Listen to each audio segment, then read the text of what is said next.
So let me tell you a little story. I was a union rep in my building, so that my principal and I worked very, very closely together for our new teachers to make sure that they were ready for their, high-stakes observations. And he went in and he did an observation of a new math teacher. He was a 7th grade math teacher, young teacher, fresh out of school.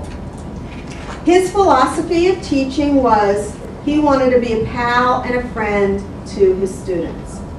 So when he first started teaching 7th grade math, he let the kids basically do whatever they wanted. The principal came in, observed a lesson, and said, these kids are like hanging from the chandeliers. There was some in the back, there was some in the front, they weren't paying any attention to the teacher had problems on the board, they didn't know what they were doing. So the principal came to me and said, B, as a colleague, could you just go into this classroom, see what's going on, and see what you can do about it? Because he felt like he didn't want to come on as an authority at this point. Let's give this young teacher time to work through with his colleagues some of his problems. So I did, and I was like, didn't they teach him anything about classroom management in college? So I took him aside, basically, and I said, look, you have got to establish a set of rules for this classroom.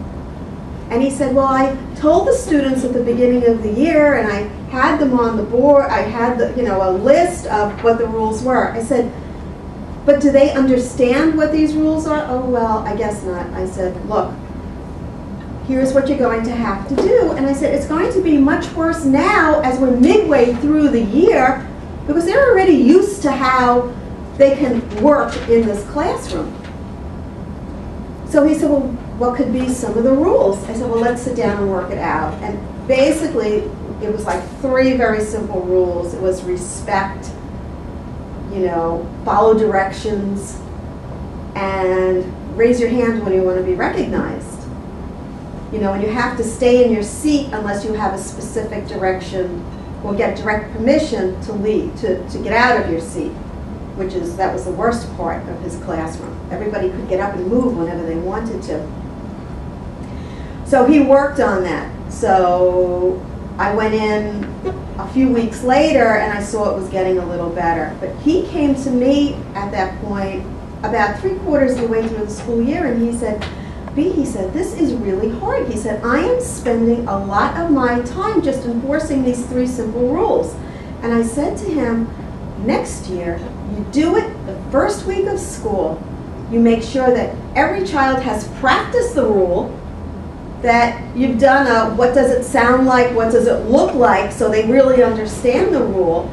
And if you work the first week and the second week of school doing that, you're not going to have a problem the rest of the school year. So we rehired him, and the next September, he did his rules the first and second week of school. He had no problem whatsoever. He's now one of the best teachers in the 7th grade math and plain edge in the middle school.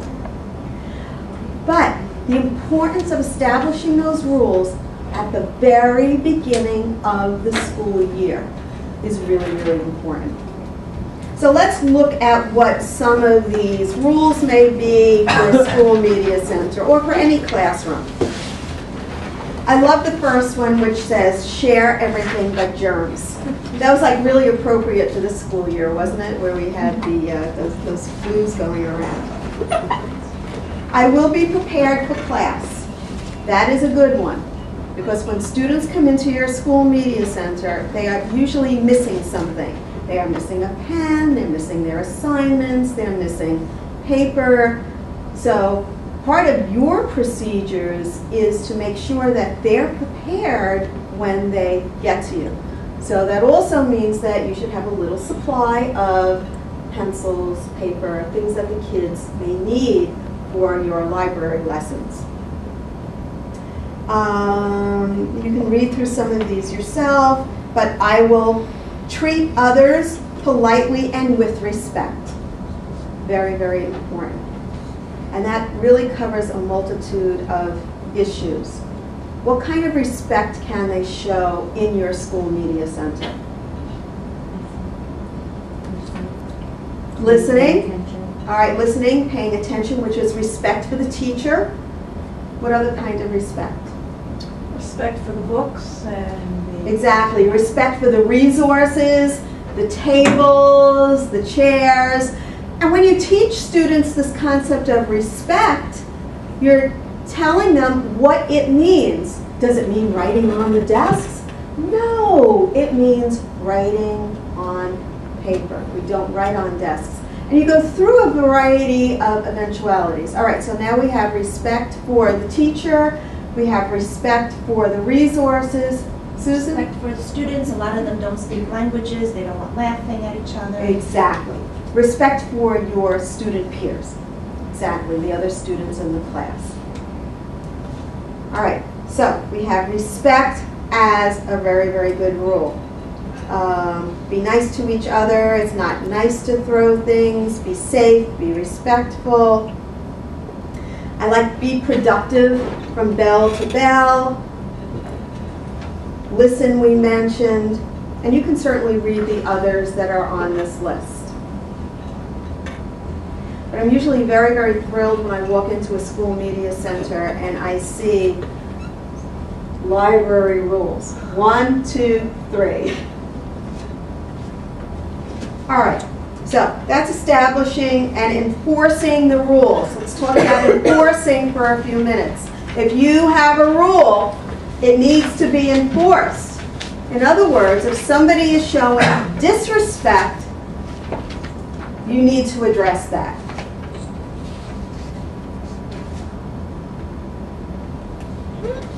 Okay. Another strategy within this approach is issuing a command. So what is a command?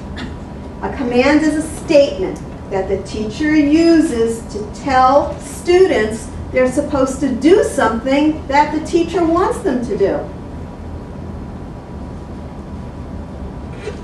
Your students need to know what you expect of them.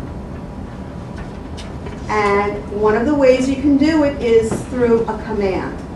A nice command. It doesn't have to be a nasty command, but a nice command. Which is, you know, when you're giving directions, that's an example of a command. This is what I expect you to do. Another approach in the strategy is a desist. And a mild desist. Because there are a variety of kinds of desists that you can use. A mild desist is very, very simply that the teacher in a kindly manner is going to tell the student that they're not doing what they're supposed to be doing.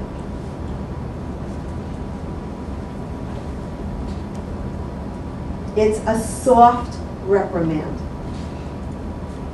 And it should be done in as inobtrusive a manner as possible. You just inform the student they're behaving inappropriately, stop behaving inappropriately, and return to behaving appropriately. And it can be done as simple as you're talking, you're giving directions, you're giving your instructional input, and you see somebody who is doing something annoying, such as, this was my pet bugaboo. Something about middle schoolers. Well, I would see a student going like this, and I would merely go over mid-sentence and say, please stop that, and please take notes. A mild desist. There are harsh desists also, but we'll talk about those later. Your mild desist can also be nonverbal. You know the teacher look? The teacher look. It could be a signal like just raising a finger or whatever your signals are. I used to have a 3 strikes and you're out type rule, and my students knew that, so that all they had to do was see me go like this, If they continue the behavior, it was like that. If they continue the behavior, it was like that, and it was like, come over here. Because after 3 strikes, they were excluded, which is another strategy. All right. Another example of a classroom management strategy in this approach is called using proximity control. And that is when you sense misbehavior may be starting to happen, a student is doing something annoying. All you do is midstream as you're talking, just go over and stand next to them like this. You don't have to acknowledge them in any way. You don't have to do anything, but just stand where you think the misbehavior is going to be occurring. That's a good strategy when you have, not only in a full class setting, but when you have students working in small groups, that if you see groups that you think are just about on the cusp of getting off task, just to go and kind of stand next to them. Proximity control. Could I ask your opinion? Yes. When I had the library, the kids would come in and they'd sit down, and they'd always want to sit next to their friends. So initially I had them, you know, so I'd get to know their name in designated spots, and then as the year progressed, I lightened up a little bit and I said they could sit with their friends. What are your feelings on that? I think that you should always have a seating chart, Okay. and that periodically you switch the seats up. Like midway around the school year, you switch the seats up so kids aren't like bored sitting at the table they're sitting at. Right. And as the year goes on, you may see that there are some interactions between kids that aren't, that you know, that will lead you to, that will lead them to misbehavior. And that's your opportunity to say, okay, today we're going to have new seats. Don't do it often, because then it becomes really special. If you do it like infrequently, it becomes special. It's like this special occasion that, ooh, now we're getting different seats. Yeah. Yeah, so in an elementary school, I would definitely do that. In a secondary school, you're going to see the students with the classroom teacher. So generally in a secondary school, I would check with the classroom teacher first to see who shouldn't be sitting together. And then as the kids come in, I did 2 things. Number 1, I either had assignments or note-taking sheets with the students' names on them. You could get the class list from the student ahead of time and say, please sit where you see your name on the paper. I'd either do that, or I'd say to the students, when you come in, you can sit anywhere you want, you know, and give them the warning that, however, we have a lot of work to do during this period. If sitting next to your best friend is going to make you want to talk about what you did over the weekend, then make a good choice and choose to sit somewhere else.